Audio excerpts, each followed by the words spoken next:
y salió en la portada de la revista Newsweek. Su siguiente proyecto duraría aún más, unos 1000 millones de años.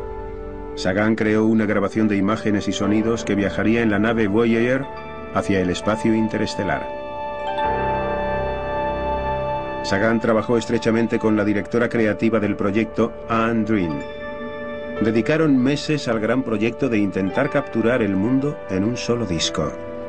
Descubrieron que tenían las mismas ideas, los mismos sueños para el proyecto. Annie me confió con un cierto grado de nerviosismo y horror potencial que temía estarse enamorando de aquel gran hombre.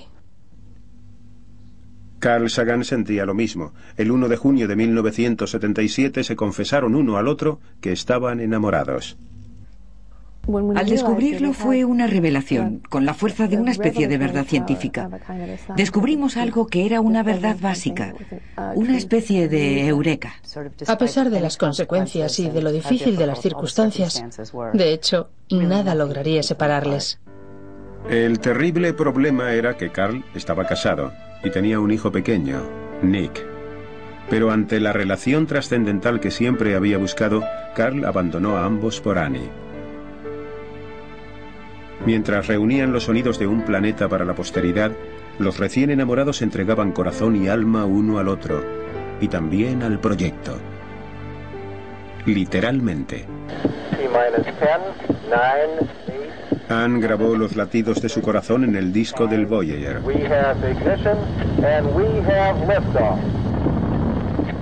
Se unirían a los saludos en 60 idiomas. Shalom. Bonjour tout le monde. Hello from the children of planet Earth. La música de muchas culturas y un beso. There's a kind of message in a bottle thrown into the cosmic ocean, an expression of our hopes for the future, that there will be a human community at some distant time, which will be glad we sent this message to the cosmos. El siguiente proyecto de Sagan era un mensaje a los terrícolas. Él y Anne concibieron una serie televisiva de 13 entregas sobre la historia de la astronomía y la aventura de explorar el espacio. Carl Sagan sería el presentador de Cosmos.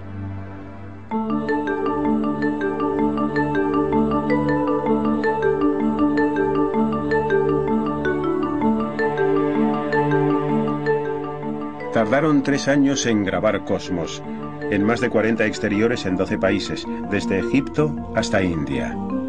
Fue agotador y apasionante. Una gran parte del texto se escribía, justo antes de encenderse las cámaras.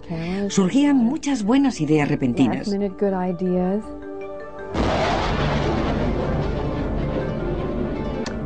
Y en general predominaba el interés y las discusiones prácticas propias de estos proyectos. Pero la presión sobre Carl era tremenda. Se prodigaba en exceso. Pretendía mantener 2 carreras a la vez. Seguir trabajando como científico y participar en el Voyager, mientras producía un importante programa de televisión. Entonces Sagan recibió las peores noticias posibles. Su padre Sam tenía un cáncer de pulmón terminal. Sam y Rachel Sagan se trasladaron a casa de Carl y Anne para compartir sus últimos meses. Era muy difícil ver a Sam deteriorarse durante la grabación de Cosmos. Intentábamos compaginar jornadas de 18 a 20 horas con dar a sus padres, sobre todo a su padre, el amor y el apoyo que realmente queríamos darles. Sam Sagan no llegó a ver Cosmos terminado. Murió en octubre de 1979.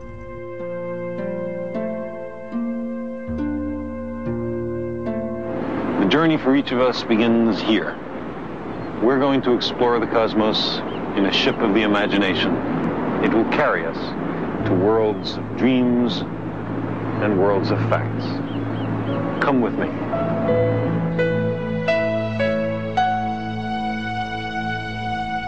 Cosmos se estrenó por fin en septiembre de 1980. Fue un éxito.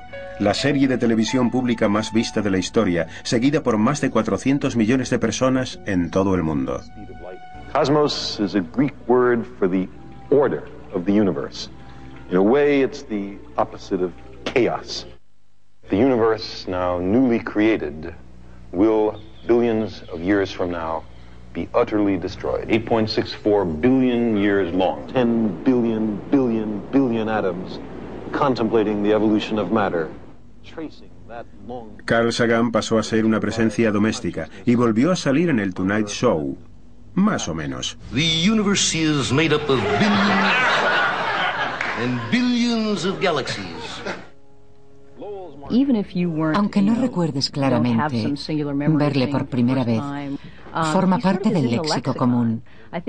Creo que es un elemento más de la cultura estadounidense.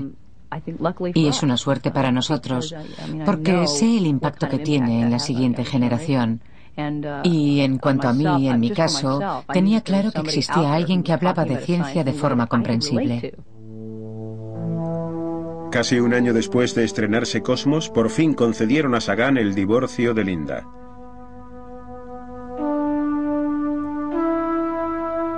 El 1 de junio de 1981, 4 años después de enamorarse, Carl Sagan y Annie Drian se casaron. Carl estaba encantado. Porque bueno, había estado casado 2 veces, no era su primera boda, aunque para Annie sí. Para ella fue la boda de sus sueños.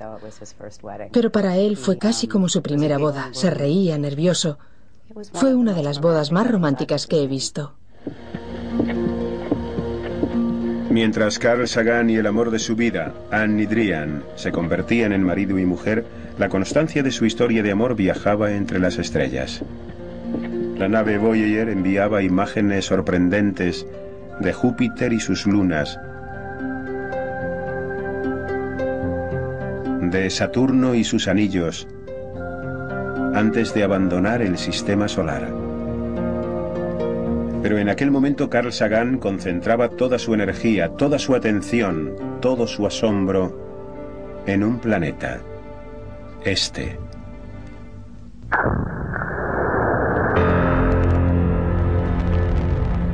El envío de la lanzadera espacial Columbia en 1981 marcó el final de la era dorada de la exploración espacial. Mientras la lanzadera realizaba sus carísimas órbitas en torno a la Tierra, la NASA, ya sin fondos, desistía de enviar más misiones a otros mundos. Sagan y sus colegas, tristes, nada podían hacer.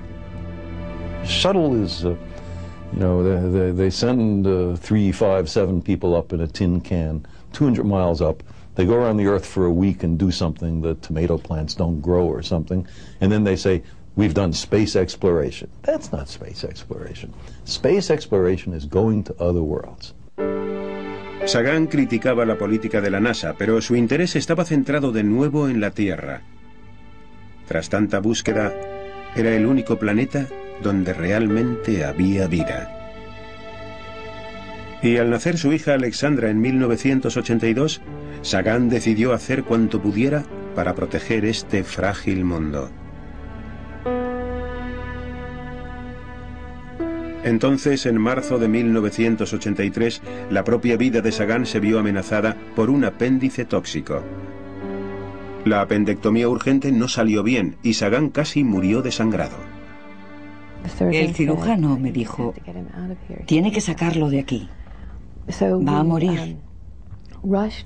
Y le llevamos en ambulancia al hospital Syracuse, donde 10 horas de operación le salvaron la vida. El presidente Reagan acababa de dar un discurso anunciando su plan para la iniciativa de defensa estratégica o Guerra de las Galaxias. Desde la cama de la unidad de cuidados intensivos, Carl organizó una protesta contra el programa. Nos parecía que todo el concepto de la Guerra de las Galaxias era equivocado, porque nos llevaba a la militarización, que iba a limitar la libertad de poder explorar. Tras el éxito, tras la fama, Carl Sagan se convirtió en un activista. Décadas de labor científica en otros planetas le hacían temer por el suyo. It is therefore possible that a full nuclear exchange would be not just an event which wipes out a few 100 million people in the Northern Hemisphere, but does significantly more serious damage.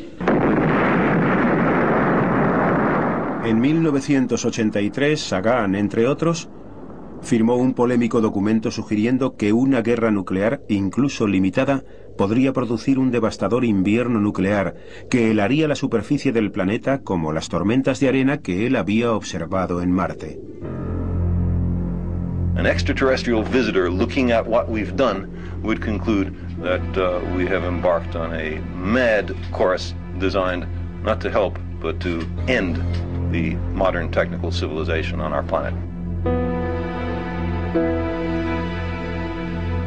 Su protesta contra las armas nucleares incluso le llevó a la Zona Cero, el área de pruebas nucleares de Nevada. It is foolish for the United States to continue testing when the Soviet Union has unilaterally, unconditionally stopped underground testing and invited the United States to join. Él y Annie fueron detenidos allí en 1986. Sagan viajó por su país y por el mundo hablando sobre asuntos medioambientales, basándose en su labor en otros planetas. The planet is a unit. No one nation can solve the greenhouse problem alone. You have to stop the production of chlorofluorocarbons. The politicians and the religious leaders and the weapons scientists have been at it for a long time, and they've made a thorough mess of it. I mean, we're in deep trouble. What we fail to do now imperils our children, our grandchildren, our great-grandchildren. En 1991, Annie y Carl tuvieron otro motivo para salvar el planeta. Un hijo, al que llamaron, como el padre de Carl, Sam. El empeño de Sagan por salvar el mundo pudo perjudicarle en su carrera científica. En 1992, la nominación de Carl Sagan para entrar en la prestigiosa Academia Nacional de las Ciencias fue boicoteada por algunos miembros. Nos dolió mucho, porque fue una especie, como un puñetazo inesperado en la nariz. En mi opinión, si se examinan los motivos de esta gente, lo que hay detrás, no tienen nada que ver con los logros científicos o capacidad científica. Es pura y simple envidia. El desaire duró poco. El año siguiente, Sagan recibió el premio más importante de la Academia, la Medalla al Servicio Público. Reconocía a Sagan su prolongada labor por y para la ciencia. Science is not just a joy, but it's a practical matter. The future of the country, the future of the world depends on the proper and humane use of science and technology. Carl Sagan había hecho todo lo posible para salvar a la ciencia, y la ciencia le devolvería el favor. Le esperaba el reto de su vida y una enorme emoción. En 1992 el Congreso autorizó oficialmente la búsqueda de inteligencia extraterrestre. En 1993 se canceló la financiación federal de este proyecto, pero la idea obsesiva de Carl durante toda su vida, la de que quizá no estemos solos, era por fin una ciencia respetable. Y también una labor que podía hacerse desde casa. En su casa estaba su hogar. Tras una larga carrera llena de éxitos, Carl Sagan era feliz pasando tiempo con su joven hija Sasha, su pequeño hijo Sam y su amada esposa Annie. Pero un día Annie vio un cardenal grande y prolongado en el brazo de Sam y le envió al médico. Y el médico me llamó, Carl no estaba, y dijo: hemos cometido un error muy tonto. Hemos intercambiado la sangre de Carl por la de otra persona. Porque me dijo: ¿dónde está Carl? ¿Está en casa? Le dije: no, está dando una conferencia. Y dijo: pues esta es la sangre de un enfermo grave. No puede ser de Carl. Un segundo análisis confirmó la terrible noticia. Sagan tenía una poco común afección sanguínea llamada mielodisplasia. Sin un trasplante de médula moriría en 6 meses.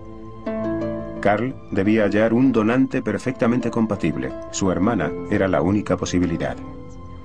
Descubrimos que, aunque solo somos 2 hermanos, teníamos todos los factores compatibles, incluso varios no necesarios para un trasplante. Éramos totalmente compatibles. No había problema. Hicimos un trasplante de médula.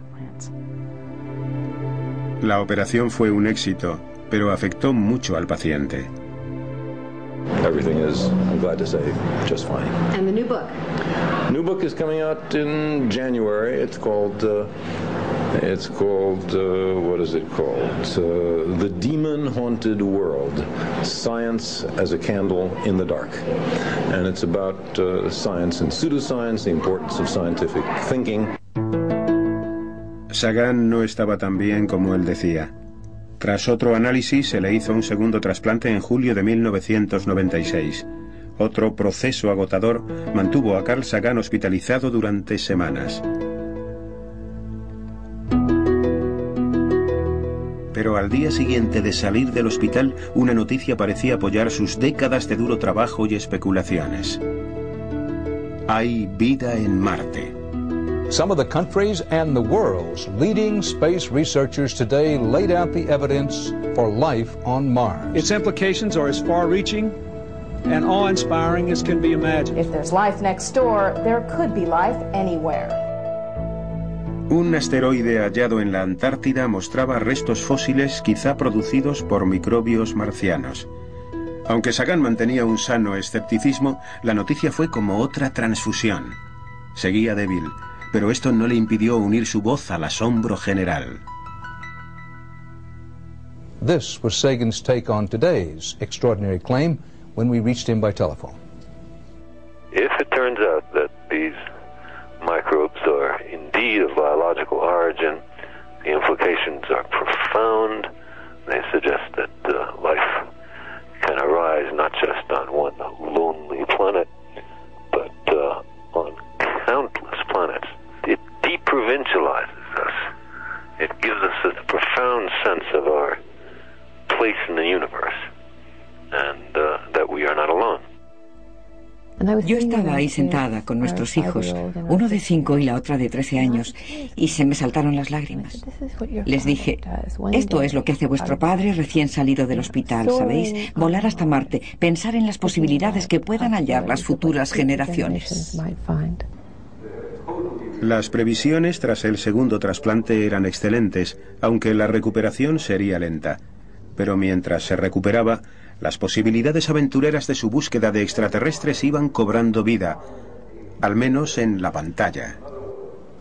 Marker. Okay, quiet and clear. And action. So I will come to the point. You're sending this message all over the world. May well be a breach of national security. El primer contacto con una inteligencia extraterrestre imaginado en su novela Contact empezó a rodarse como filme en septiembre de 1996, dirigido por Robert Zemeckis. Jodie Foster era la apasionada radioastrónoma, doctora Ellie Arroway, que recibe la primera comunicación.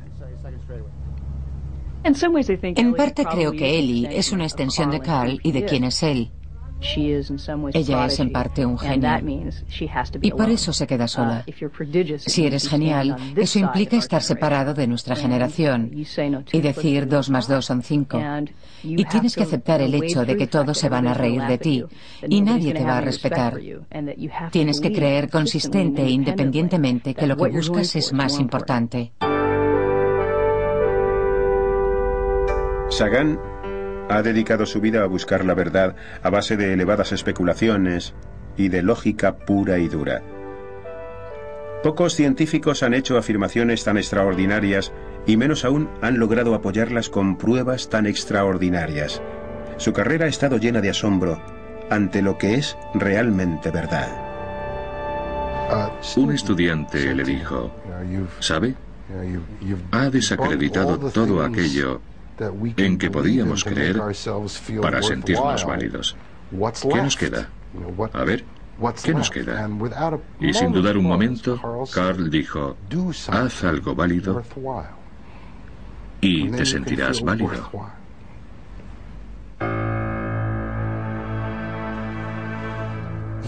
Es bueno para la ciencia porque él mismo es muy bueno. Nos ha demostrado la trascendencia humana. Venimos de las estrellas, tú y yo, de los átomos que se originaron en parte en otra estrella, en otro lugar. Es una idea tremenda. Es un hombre al que todos conocen, aunque pasees por Nueva Delhi o por Tokio o Nueva York o cualquier sitio. Todos dicen, ¿sabes? Eres mi maestro. Me has enseñado una parte del universo. Yo creo que el mayor logro de Carl, en mi opinión, aunque yo sé muy poco de estas cosas y seguro que muchos científicos tendrían otras cosas que añadir, es que nos ha iluminado lo grande, hermoso, enorme y maravilloso que es nuestro universo. I would like to see American capabilities and talents and technology involved with other nations in a grand long-term exploratory effort that culminates in making the human species a multi-planet species. That's, I think, our long-term destiny, if we're not so foolish as to destroy ourselves first.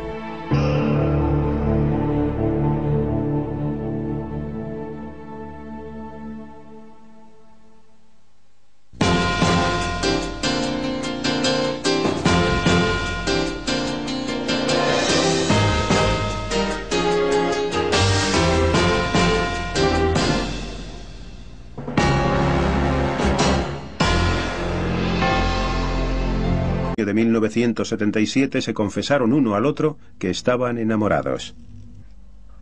Al descubrirlo fue una revelación, con la fuerza de una especie de verdad científica. Descubrimos algo que era una verdad básica, una especie de eureka. A pesar de las consecuencias y de lo difícil de las circunstancias, de hecho, nada lograría separarles. El terrible problema era que Carl estaba casado y tenía un hijo pequeño, Nick. Pero ante la relación trascendental que siempre había buscado, Carl abandonó a ambos por Annie. Mientras reunían los sonidos de un planeta para la posteridad, los recién enamorados entregaban corazón y alma uno al otro, y también al proyecto. Literalmente. Y salió en la portada de la revista Newsweek. Su siguiente proyecto duraría aún más. Unos 1.000 millones de años. Sagan creó una grabación de imágenes y sonidos que viajaría en la nave Voyager hacia el espacio interestelar. Sagan trabajó estrechamente con la directora creativa del proyecto, Anne Drin. Dedicaron meses al gran proyecto de intentar capturar el mundo en un solo disco. Descubrieron que tenían las mismas ideas, los mismos sueños para el proyecto. Annie me confió con un cierto grado de nerviosismo y horror potencial que temía estarse enamorando de aquel gran hombre. Carl Sagan sentía lo mismo. El 1 de junio concibieron una serie televisiva de 13 entregas sobre la historia de la astronomía y la aventura de explorar el espacio. Carl Sagan sería el presentador de Cosmos.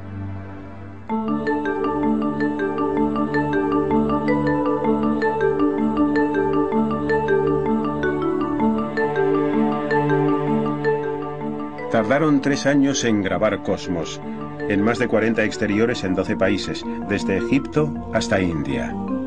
Fue agotador y apasionante. Una gran parte del texto se escribía, justo antes de encenderse las cámaras. Surgían muchas buenas ideas repentinas.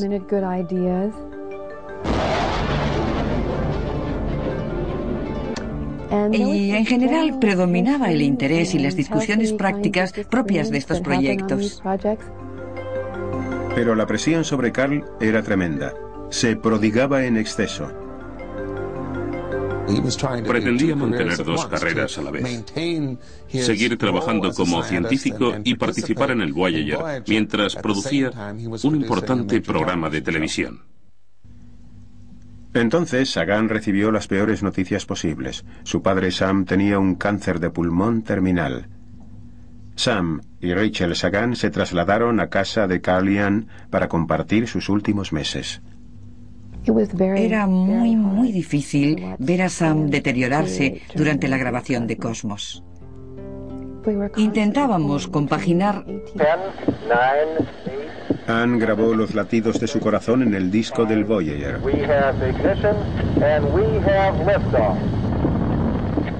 Se unirían a los saludos en 60 idiomas. Shalom. Bonjour tout le monde. Hello from the children of planet Earth. La música de muchas culturas y un beso. There's a kind of message in a bottle thrown into the cosmic ocean, an expression of our hopes for the future, that there will be a human community at some distant time which will be glad we sent this message to the cosmos. El siguiente proyecto de Sagan era un mensaje a los terrícolas.